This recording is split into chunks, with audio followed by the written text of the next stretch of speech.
tassa bhagavato arahato samma sambuddhassa. Namo tassa bhagavato arahato samma sambuddhassa.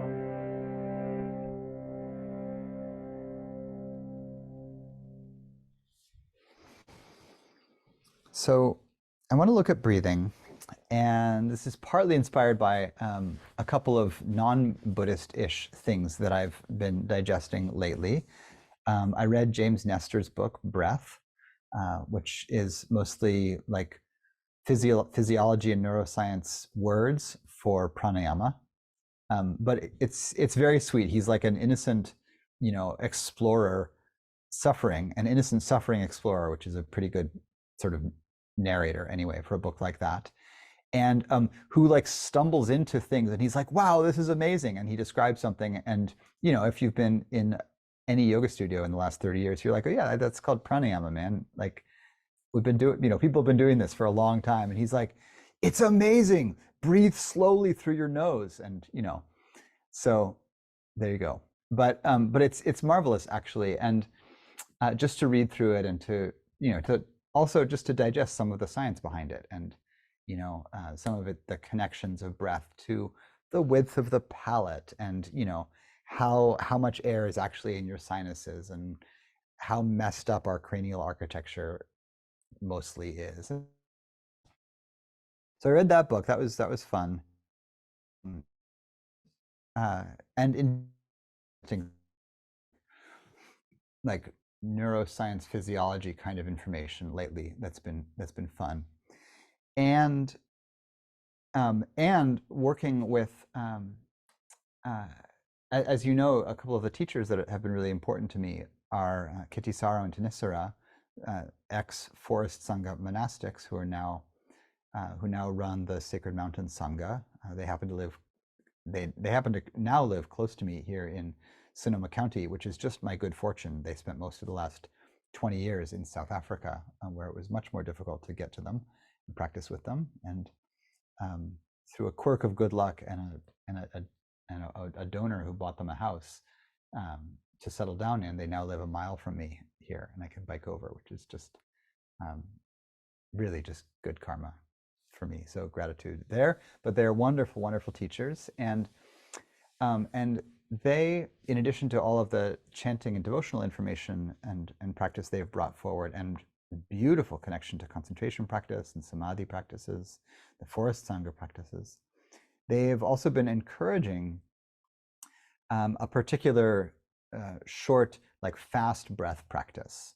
And there's a lot of variations of this. The one that they are encouraging is of a variation of a common practice that's sometimes called double breathing, 2 short inhales followed by an exhale, and doing a bunch of these fast.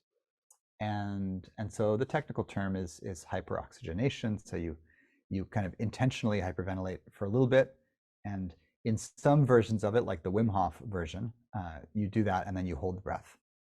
So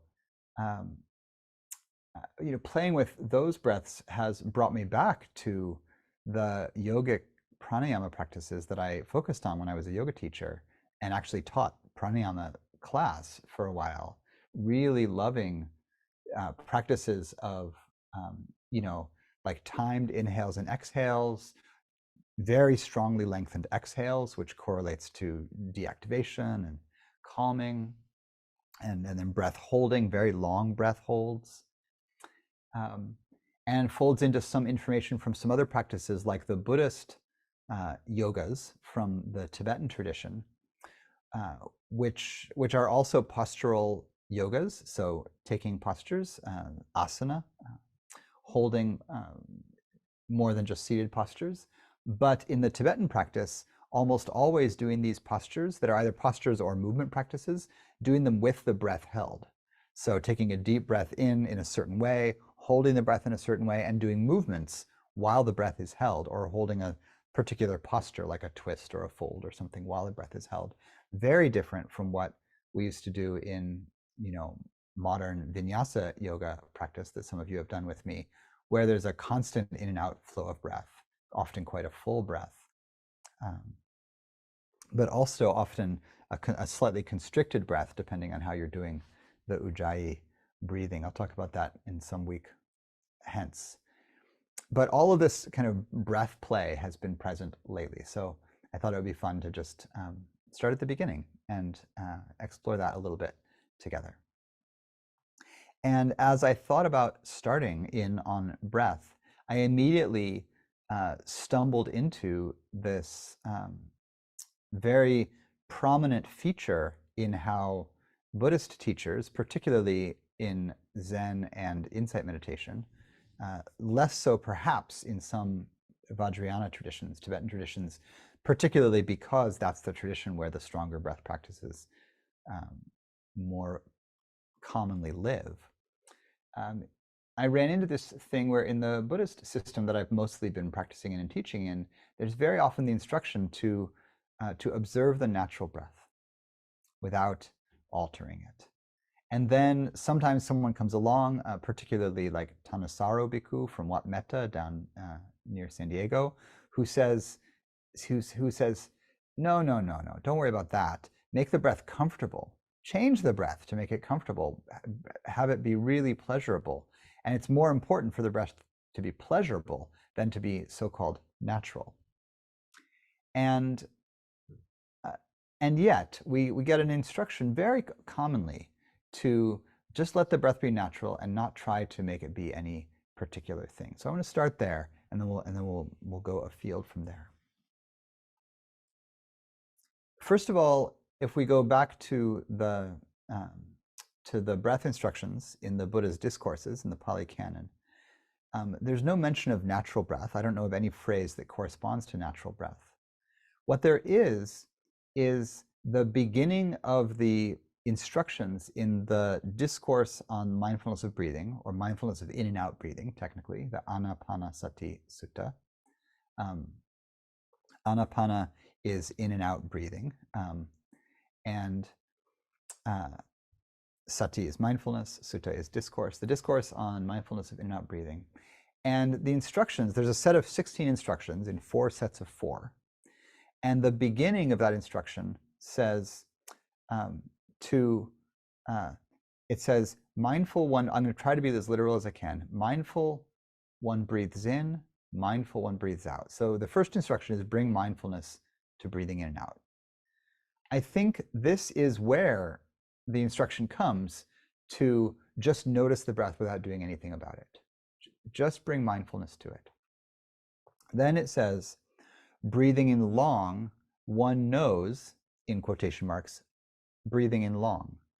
And breathing out long, one knows, breathing out long.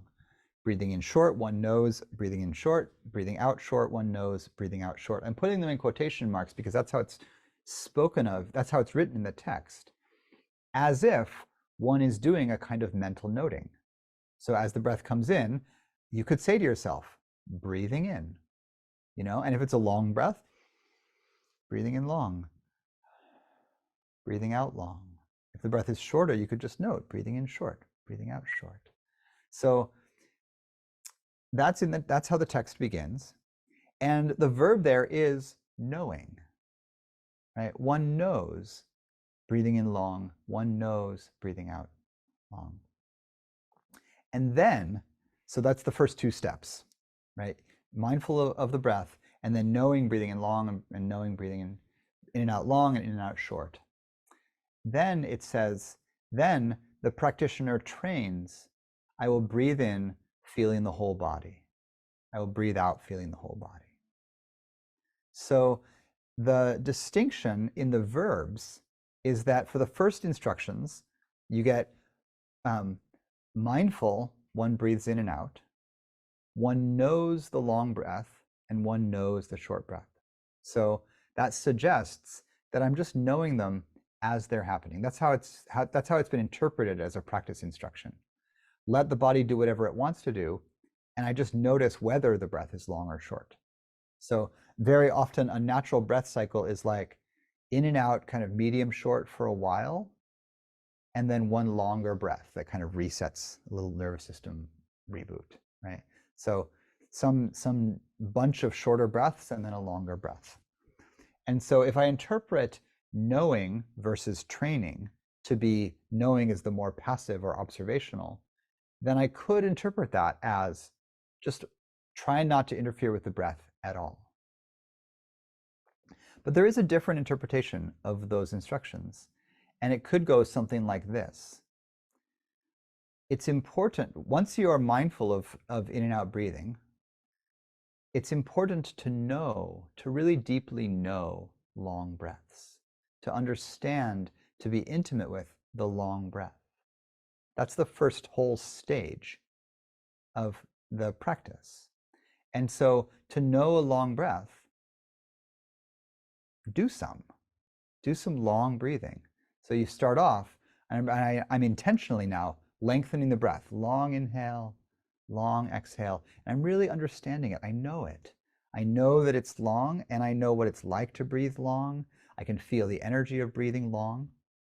And after a little bit of that, once I really know that, like once I've got that integrated in a certain way into my body, my somatic system, then I move to step 2, and I know the short breath. And so then maybe I shift to a different kind of relaxation. I soften the musculature, and now I let the breath be really short.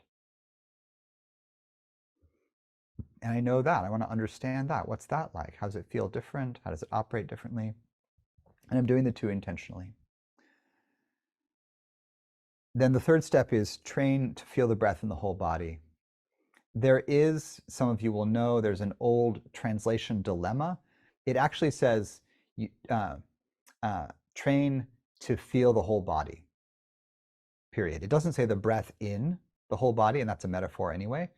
It just says, the practitioner trains, I will feel the whole body. Now, how do you translate that? What does the feeling the whole body mean in relation to the breath? So there's 2 traditional interpretations. One is, I will feel the whole body of the breath. This is the commentarial interpretation from the Visuddhimagga in the 5th century. I will feel the whole body of the breath, and that means, according to the commentators, the length of the breath from the beginning to the middle to the end. So I maintain my concentration throughout the entire breath cycle. That's the whole body of the breath. That's a reasonable translation from the Pāli. The other translation, and the one that you know I like, is I will feel my whole body, my actual whole body. And the way that I do this instruction is that once I'm connecting with the breathing, and I know there's in and out breaths, and I've been with the long breath and the short breath, I then maintain that focus on the breath, but I add attention to the whole body, kind of the same attention that I began with as I was attending to the posture. So then I'm aware of the whole body and I'm aware of the breath. And for me, what happens when I do that is those 2 perceptions actually mix. So it's not that like there's breath in one place and then there's the sense of my whole body and I'm perceiving 2 different things. For me, and I've heard it's like this, or interestingly like this, or interestingly different from this, but in a coherent way for other practitioners, that when you bring those 2 perceptions together, what you get can be a subtle energetic sense of the whole body breathing. And I think this is a beautiful stage in meditation because it takes us away from thinking that meditating on the breath necessarily means meditating on the physical sensations of air coming and going. That would really limit me to like the nose,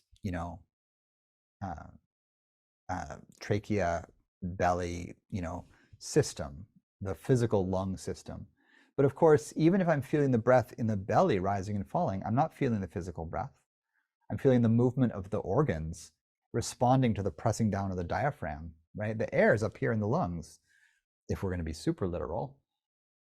But of course, the air goes into the veins, it goes all through the body. If you get really subtle, you can sense something that maybe you could call, like some people call one of these subtle breaths that you could feel cellular breathing.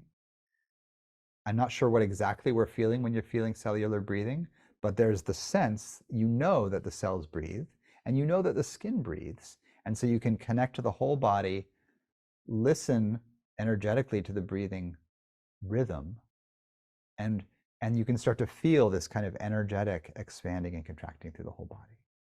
So that's pretty cool. So that's what I think of as training in the third step. Back to the beginning, the natural breath. So there's these different ways to interpret the beginning of that sutta, the Anapanasati Sutta. And the interpretation that you could observe something without changing it became the standard instruction in modern insight meditation. I think this is also because modern insight meditation was influenced a bit by Zen and by the practice called Zazen, where one sits and attempts to just sit. So not focusing on anything. It's a kind of very, wide open awareness practice. And you might often begin that with some focusing on the breath. But there also, and I got this instruction in Zen as well, the instruction was not to try to alter the breath, but just to really lay back and observe things as they are, things as they unfold. So I think, thinking about modern practitioners, I think this is a marvelous instruction to observe the natural breath in a few ways. A lot of folks who come into yoga and meditation and self-improvement kinds of inner disciplines who come out of several different wings of particularly modern industrial cultures, modern fast-moving, accomplishment-oriented cultures, can come in with a baked-in attitude that we're trying to accomplish something. And I want to get it right, and when I do it, I want to do it strongly. And if I get an instruction to do something, to a volume of 5, I'm just going to turn up the volume to 8 because I can. And I want to, maybe it'll help me get there a little faster. So, the American culture that I grew up in is a very strivey culture.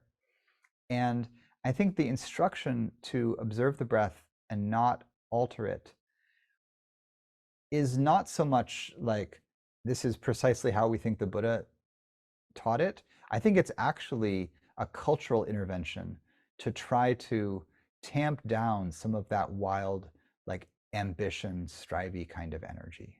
Like, okay, people, if you hear like, okay, just notice the long breath and notice the short breath, especially because people have been, even especially in the early days, really drinking from a lot of different wells in terms of inner practice. So somebody might well have, come into their vipassana, meditation retreat, and they may have just been on, a yoga retreat, or, for that matter, a holotropic breathing retreat, and they've been doing heavy breathing for the weekend, and then they've been in yoga and they've been deep breathing and holding the breath, and they come in and it's like, oh, it's time for breath practice, and they're like, I got this. And they're doing like big ujjayi, breath holding. You might have been, if you were in the yoga world anytime in the last 50 years, you might have been inspired by, the photo of BKS Iyengar, the great founder of the Iyengar yoga system. There's a picture in his Light on Yoga book of him meditating shirtless, and his arms are locked at the elbow with his hands in this mudra. It's flung back over his knees. He's got this huge barrel chest, and his chin is down against the chest, and it's like just force, coming forward. And, when I first saw that, I was like, is that what I'm supposed to look like when I'm meditating? Because I don't look like that. This guy's got a lot more prana going on than I do. Maybe something, I don't know. And so I think people came into vipassana and mindfulness of breathing with a lot of this other influence, the strivey culture, plus influence from yoga that has a lot of guided breath in it, plus influences from other things, qigong maybe. And the teachers were like, oh, whoa, people. Okay, how about just relax? Don't try to make the breath do any particular thing. And so I think this is generally a really good instruction for that mindset. But it does not need to be, I don't think it should be the entirety of the instructions. I think in a way that's a medicine for trying too hard. And once you've grokked that, I think then some other things are possible. And I had a little conversation today on Facebook with one of my friends who is a wonderful teacher in San Francisco of a somatic awareness form called the Alexander technique, which is a beautiful practice.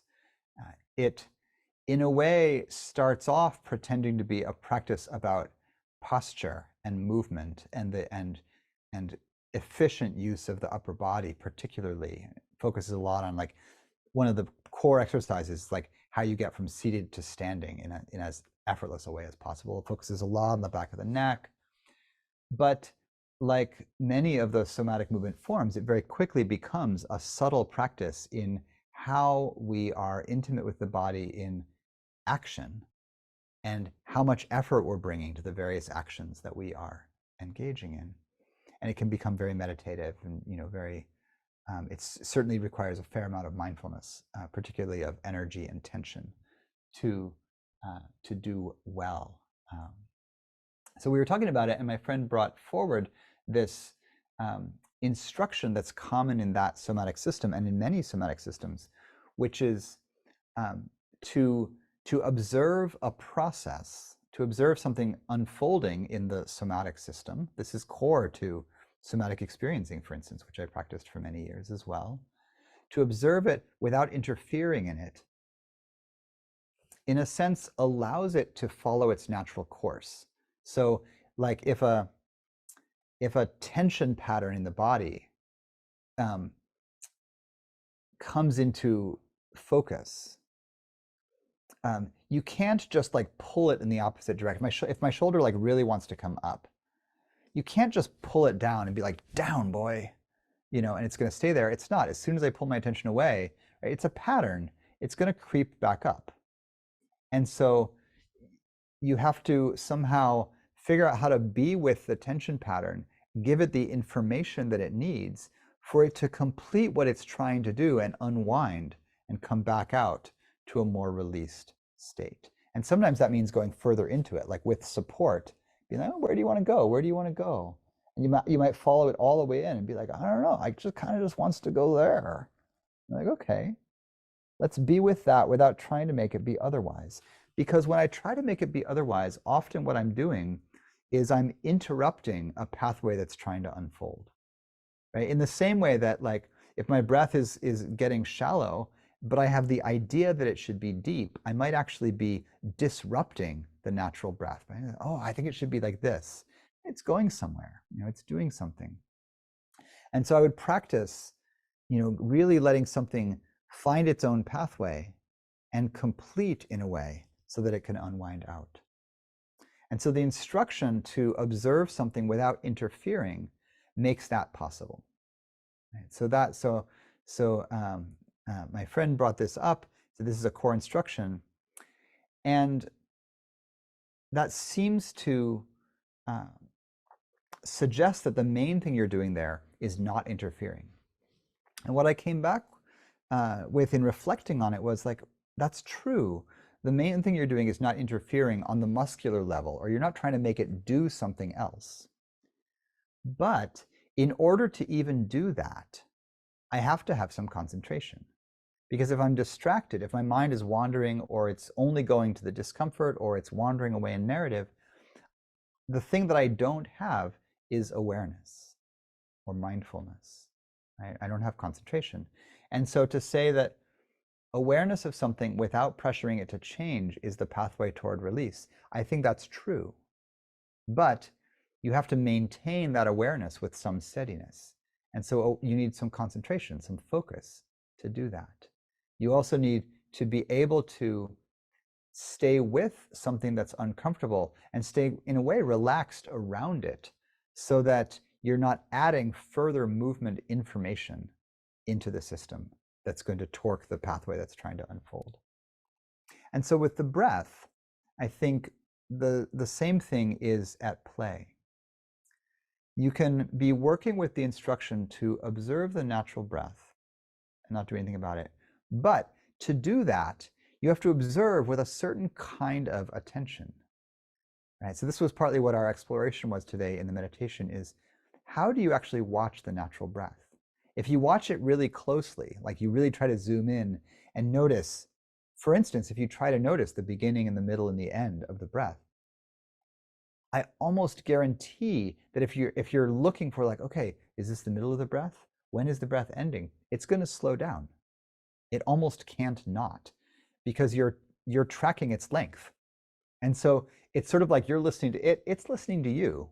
There's no it and you, there's just a metaphor, right? Or just I'm not even sure. How do you talk about observing yourself? The breath and the awareness, right, are in a little dance. So when you're observing it, there's some practice around like, how do I observe it with the minimum intervening gaze, right? So really soft effort.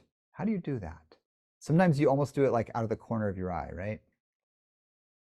Today, right before dinner, my kid had been a little antsy and bored. I tried to get him to help with a chicken coop, but the tasks weren't very exciting today in coop building land.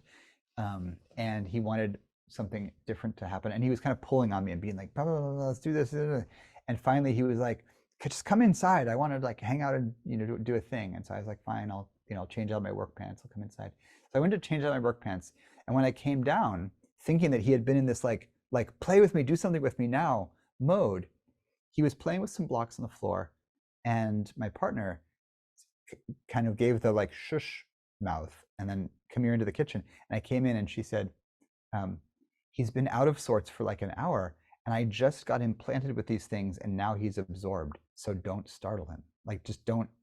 And we just like talked quietly in the kitchen and he played with his blocks for a while, right? And it was like, observe him without intervening energy. Like don't startle the cat, don't startle the kid, because to go in and observe, even if I came close to be like, hey, what are you doing, it would alter the system again and it would jump out of the coherence that it had just settled into. And so often with the breath, I think it's such an intimate system and it's part of the autonomic system. It's really one of the most interesting levers in the autonomic system because it does its thing whether you pay attention or not. But as soon as you pay attention, it responds. And if you want it to do something particular, like hold or go deeper or do some funny pranayama thing, it'll totally do that for you mostly. And then as soon as you ignore it again, it'll go back to doing its own thing. This is partly why it's interesting to try to notice the breath when you're distracted. And I noticed like for that second half of the meditation, I chose a steady, slightly volitional breath, slightly deeper breaths in and out, slightly longer exhales, and which is a breath pattern that I just love. It's really calming. I can get focused on it. So I was focused on it a little bit. I was trying to use as little effort as possible. And then I noticed that my mind had wandered, and it had been wandered for a little while. And then I tried to do the thing I suggested to you doing, which is before I came back, I tried to notice like, oh, what's my breath doing?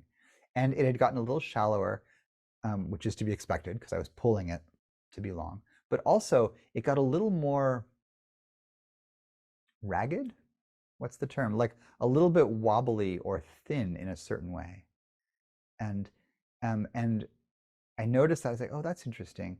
And then I noticed that the front of my chest and diaphragm had just like collapsed slightly, this little like sinking. And so then the lungs weren't quite as full. I said, oh, look at that. And I could only notice it like that for like really a couple moments, because as soon as I did, the breath came back into its fullness, right? And then I was back in my even without thinking like, now I will guide the breath to be full again. I didn't even really have to do that. It just came back fuller. I automatically sat up. It's meditation training for you. And so we have this interesting relationship between this breath that does itself, how we observe it, how much force we observe it with, and then when we choose to step in with a guiding hand, and say, okay, well, how about let's have a longer exhale now. I think that'll be really helpful for calming. I want the feeling that comes with a longer exhale. Let's do that. And then how you step in and put your hands in the wheel. I don't know if any of you have tried the new driverless cars. I got an invite to them in San Francisco, and I'm sort of scared, but my friend said it's totally fine, kind of weird. But I imagine at least that if you need to, you can put your hand on the wheels and do something. And so I think with the breath, it's like, oh, you can ride this driverless car, this driverless breath around. It just does itself, takes you through your day. It gets shorter or sharper or stronger when you need to do something important, like run to catch the bus or jump out of the way of your kid, swinging a sword, whatever it is. And then it calms down when you get to calm down. Or you can step in and just begin actually to shape it. So loop back just a bit here to the instruction then, the open awareness instruction, the natural breath instruction, a variety of instructions that suggest that we observe without intervening, and to just land that what we're doing there is there's a process going on, whatever the object of that meditation is, that we are observing without intervening. Like maybe we're not trying to direct our attention to one thing if we're doing open awareness practice, or we're trying to observe the breath without altering it if we're doing natural breath practice. But that while we do that, that doesn't mean we are employing no effort at all. And it doesn't mean that there's not even perhaps quite strong concentration. What we need to do is really stabilize the awareness posture or the position of the witness, and then we can observe. And I think what helps here is if we make the stronger an anchor we have into the seat of awareness or the witness seat, the easier it is to have our hands off whatever we're observing. So if I want to observe the breath and let it really do its own thing, often what I'll do is, and for me it feels spatial, so I'm going to give a spatial kind of description here. For you, it might happen in a different channel. For me, it feels a little bit like I step back from the body that's breathing, and I root myself. I think it's because I relate the non-intervening witness posture with the parallel in eyesight, which is dilating your focus to a wide peripheral vision where you're not focusing on any one thing, but you're seeing as wide a space as possible equally. So I'm attending just as much to what's out here as to what's in here. So that's fun in and of itself to play with. You can do it right now. You could focus on one spot and then let go of that and really take in the whole visual field. That can be a model for what we're doing with attention, where you can zoom in on the breath. I'm paying attention just to the breath at the nose tip or the back of the throat or the chest or the belly. And then I can zoom attention out to a panorama. This is really, I think, what we're doing when we do is one form of open awareness practice. So there's sounds and there's sights and there's the breath moving. And I'm trying to not pay attention to any one thing. And because of that, I'm not looking directly at the breath, but I'm not unaware of what it's doing. And that works best if I can really sit solidly in that place. And that means having some concentration. I'm concentrating on the continuity of awareness and keeping the sensory field wide. I think this turned into a very technical talk. So, forgive me if you came for existential philosophy. We'll get, there's always more of that. But for now, the technicality is back up, widen, and then make that really solid. So like, how do you get undistracted in a field where you're accepting all information, right? What is distraction if all comers are welcome? I think distraction is when a couple things happen. One is thinking comes in and I don't notice it, and so I end up lost in story. And so what I actually did was my awareness field narrowed to the story. I didn't notice it. I think mostly distraction is going to involve a narrowing, not a broadening. It's actually a bit difficult to maintain broad awareness. So something comes up in the field. I hear something, I think something, I feel a sensation, and attention goes there. That's actually a narrowing of the attentional field. And so if I can keep that open,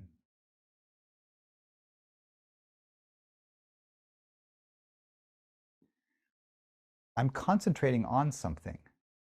And so as you practice with that, see if you can find out, feel into what actually is the object of concentration when you're in that kind of open awareness field. What exactly are you stabilizing with? Because you are stabilizing with something. It can't be maintained without an anchor. You're not maintaining a perceptual anchor in the usual way, like I'm looking at something or hearing something, but there is an anchor, right? And maybe it's just, this thing that has a big highfalutin name, pure awareness, pure. I don't know what pure means, but there's something that you can anchor into there that allows you to not intervene in something autonomic like the breath. You can observe it. And even when you're doing that, you can still have, it's not all or nothing. It's not like laser focus versus wide. There's going to be places in there. There might be a sweet spot in there where you're like, oh, I'm mostly hanging back. But of all the things that are in the field, the breath is slightly foreground for me, or it's slightly brighter, right? And what's that like? How does that move or shift your sense of the breathing? And that's actually a beautiful space, that zoomed out or panoramic awareness space.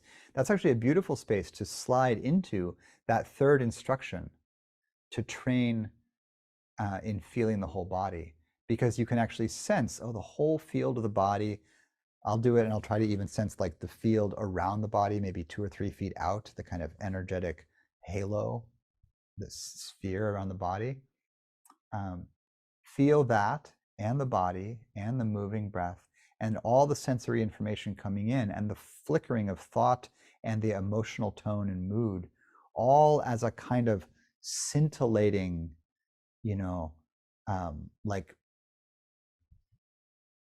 I want the right metaphor here, simile. I don't know. I'm going to say disco ball of experience. That's not quite right, but it's fun to say. A shimmering kaleidoscope is probably more like it, of sensation and feeling and information. And you can just let the breath come a little bit to the foreground in there, right? And just notice what it's like to do that. And you may well notice that the breath gets shorter, actually. Because often what happens, if I'm not focusing on some particular thing that I'm doing or paying attention to, often what will happen is that the musculature will relax. Because I'm not doing one thing. I'm not focusing on the belly or the chest or something. And when the musculature relaxes, the diaphragm doesn't pull as hard, calm starts to happen, so I don't need as much oxygen, and I don't feel like I need as much oxygen, so I don't breathe as heavily. There's deactivation is happening through the nervous system, and that's going to tend to lead to a softer breath. And this soft breath can actually be a beautiful doorway into concentration, a very relaxed kind of concentration, where you're not zooming in, but you're also resisting the pull of distraction. You're not letting the attention snap into a fantasy or other mental object. All right, so we'll stop there for tonight, and in subsequent evenings we'll get on to, we'll talk about actual pranayamas and the inhale and the exhale, and activation and deactivation, and breath patterns and things like that. So thanks for your kind attention.